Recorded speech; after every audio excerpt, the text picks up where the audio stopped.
Your brain is not a board game. Your brain is not, or you are not a drone. You know, a drone, that thing that you fly around in the air, you have the remote controls to it, and it does whatever you want to. Well, according to the narcissist, in his view, you're just something to play with and kind of builds his self-esteem. Doesn't kind of build his self-esteem. It provides him with supply. Supply being anything that boosts his ego. So you are just something to play with. It's a game. So we identify that there are basically three games that narcissists love to play with you, with their victims, with those that they are trying to hurt or destroy, trying to extract supply from. And then we take these three categories and we talk about them, we divide them into subcategories. So it's really kind of simple. There's only three things here to learn, but there's one thing you absolutely positively need to learn from the very onset, from the very get-go, and I hope that you will remember this for life, and that is this. Your response is their supply. Your response is the supply of the narcissist. So what happens when you don't respond? Well, they don't get supply. What happens when they don't get supply? Well, besides getting mad, they disappear. They're gone. Now, there may be some problems, obviously, in the interim as they're moving along. They may discard you.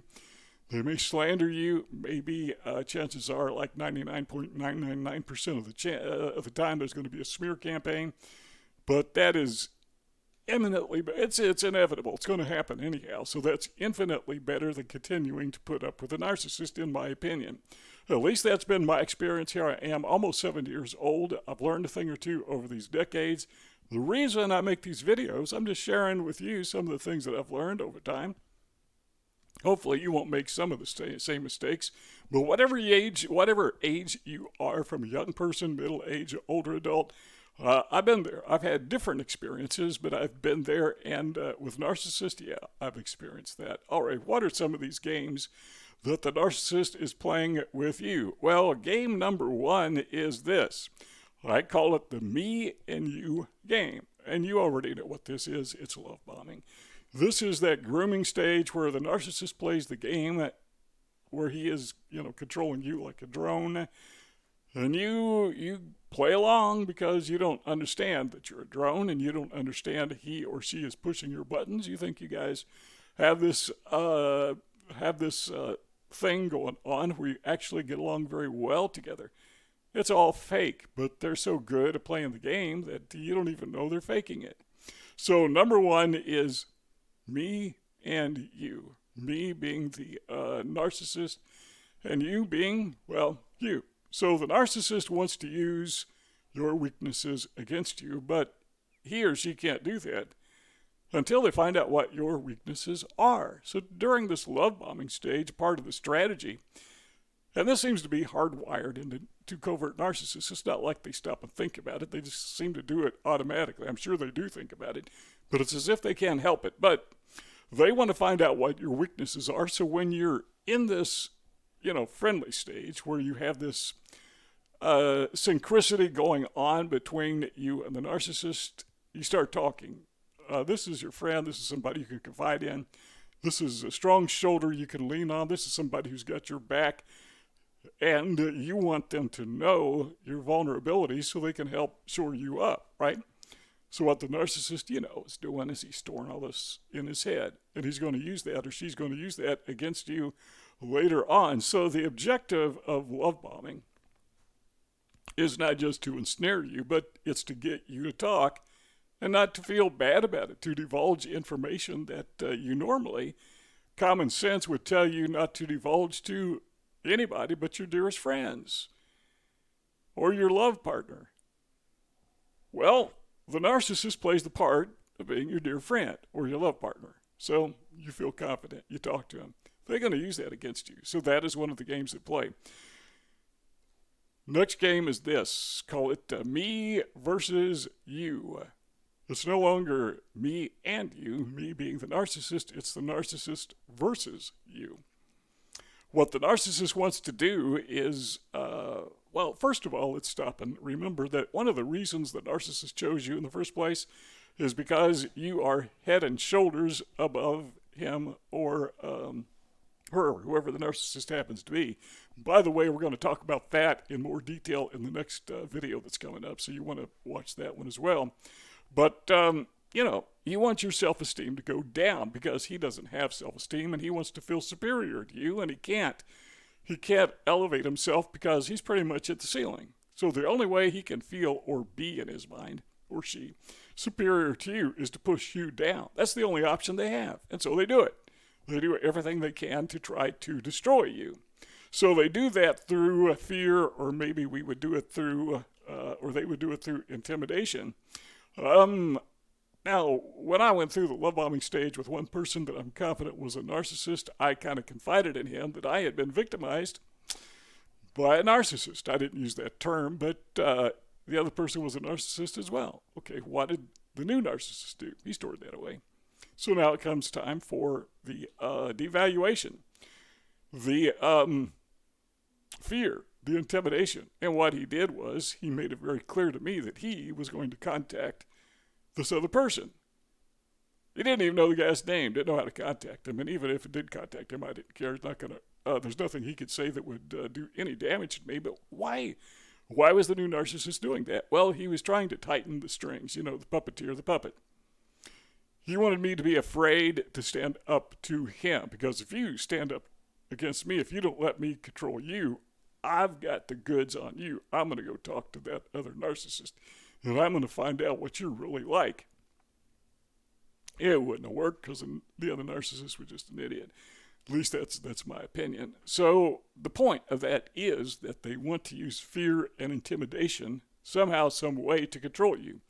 And one of the ways they do it is not just saying, I know this stuff about you, but sometimes they are so arrogant that they will threaten to leave you. Well, the correct response is goodbye. Yeah, see you later. Take off. But the problem is our mind is so saturated, so permeated, and I've said this many times, with the love bombing, that is how we view the narcissist as our friend. Okay, he's screwing us over, but we have this permeated idea in our head that he is still, or she is still, our friend or love interest. And these are just little anomalies. Yeah, the dark side of people tends to come out after a while. So we kind of overlook these things. We don't realize that, this was a wolf in sheep's clothing, and he's taken off the sheep's clothing. Now we can see them for who they really are, but we don't. We still imagine them being a sheep. It's obviously a wolf, but we got it in our head that this is a sheep. The narcissist absolutely positively has to feel in control. He has to call the shots. She has to control this or call the shots all the time. They are always right. You are always wrong. Doesn't matter what. Even when they are wrong, they will stubbornly insist that they are right. If something goes wrong, well, then it's your fault. If something goes right, they take credit for it. If something goes wrong, never does a narcissist ever take credit for it. At least in my experience, I've never seen that happen. And things do go wrong. And when things do go wrong, when things do head south, guess what? It's your fault. They just got to feel in control. What's more, they feel like experts. Or they present themselves as experts. And you're the fool in the thought process of a narcissist. They view themselves as true blue experts at just about everything. You put this narcissist, team him up with an astrophysicist who's trying to explain the intricacies of the universe, and the narcissist will come back later and tell you how dumb the guy was. I mean, that's how these people really think. This guy thinks he's so smart. Well, he got it wrong about this. It doesn't matter, whatever. If you were to start mentioning how good water is, it's healthy. Got to have water to live, right? Well, there's always somebody who will tell you, you have too much water, you're drowned. You could be overhydrated, put on weight. Bad for your heart. They always think of the negative side. And that's what a narcissist does. They always think of the negative side. They always imagine themselves to be experts to the point where it just becomes sometimes absolutely, positively ridiculous. Okay, now, 2 mind games we've talked about so far. Number 1 is me and you, love bombing, Number 2 is me versus you. That is the abusive stage where they are putting you down, right? So they are trying to control you, and they tend to be very good at it. And the reason they do that is because, well, you have value. They want to take it away. Number 3 is this: us versus you. So it's no longer me, that is the narcissist, versus you being you, but now it's us against you. Well, who are us? Well, us. The whole time. I mean, from day one, the whole time, the narcissist has been working behind your back, behind the scenes, finding out who your friends are and turning them against you. Kind of subtle at the beginning because he knows some of these people may go tell you about it. But he will drop sudden hints, or she will drop sudden hints about the relationship, whatever kind it is, friendship, business association, love, romance, whatever it is. He will be telling other people in your social sphere about your problems. Okay, now finally there comes a final discard.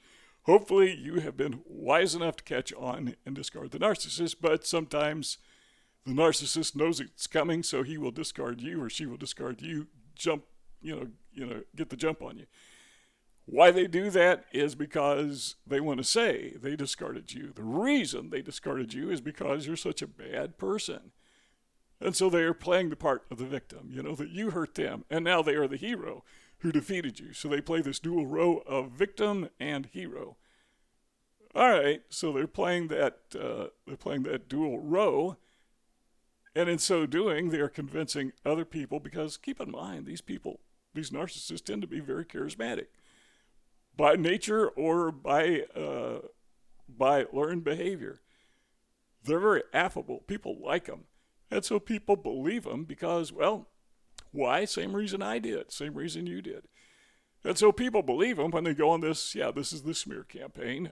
Us, a lot of people versus you. So what is that thing we said at the very onset? Never, never, never forget this. Did you forget it? Well, let me remind you. Your response is their reply. So what do you do at the very end when there is a discard? You know what I want to do? I want to fight them back. I want to give them a taste of their own medicine. Figuratively speaking, metaphorically speaking, I want to let them have it right between the eyes. Just give them a good punch in the nose and a few other places. They love it, because you're responding to them. That is their supply. In their mind, they are still controlling you because they are evoking a response out of you. So your response, is their supply. So what you do is you don't respond. Just don't. And eventually, and I know it's tough sometimes in close relationships, particularly family, workplace, but if you just don't respond, eventually, guess what happens? Eventually, they will go away. Now, you notice there are a couple rectangles on the screen. Let's keep on talking if you want to. All you got to do is click one of those two rectangles, but if not, thanks for stopping by, and we will see you all next time.